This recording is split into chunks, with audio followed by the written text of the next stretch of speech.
Lourdes மாதாவின் நவநாள் சபம்.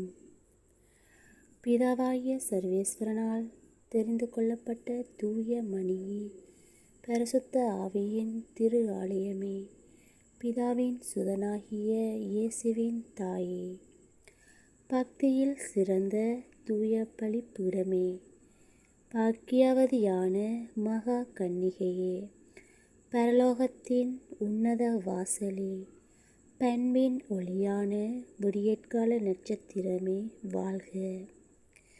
திருச்சிலுவையின் கீழ் கர்த்தரால் எங்களுக்கு தாயாக கையளிக்கப்பட்ட அன்னையே வாழ்க.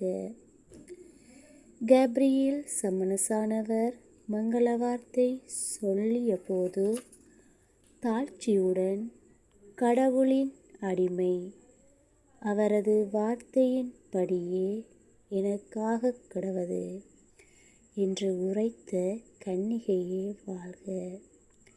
ஏவாளை ஏமாற்றிய பசாசின் ஆணவத்தையும் வல்லமையையும் அழித்து அதன் தலையை மிதித்த மாதாவே வாழ்க. பெண்களிலே பாக்கியவதி என்று பேறு பெற்றவளான மாதாவே வாழ்க. நீங்கள் என்றும் எங்களுக்கு தாயாக இருக்க கடவீர். உங்கள் பிள்ளைகளாகிய எங்களை பசாசின் சோதனையிலிருந்து விடுவிப்பீர்.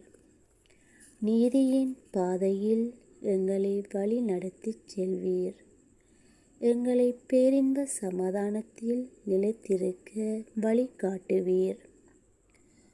உமது திருக்குமாரனாகிய இயேசுவிடம் எங்களுக்காக பரிந்து பேசுவீர். எங்கள் வேண்டுதலுக்கு செவி சாய்த்து நாங்கள் பரிசுத்த சிவியத்தில் நல்வாழ்வு வாழ அருள் புரிவீர். ஓ உத்தம கன்னிகையே, உலக மாயில் இருந்து நாங்கள் விடுதலை பெறவும் சத்திய திருமறையின் படி நடக்கவும் உமது உதவியை நாடுகின்றோம். எங்களை ஆதரியும்.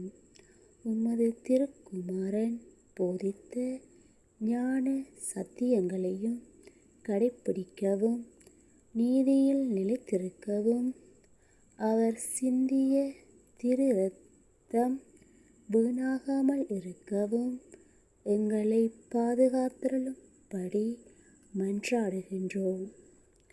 ஓ அமல உட்பவ மாதாவே, லூர்து அன்னையே, எங்களுக்காக வேண்டிக் கொள்ளும். ஆமேன்.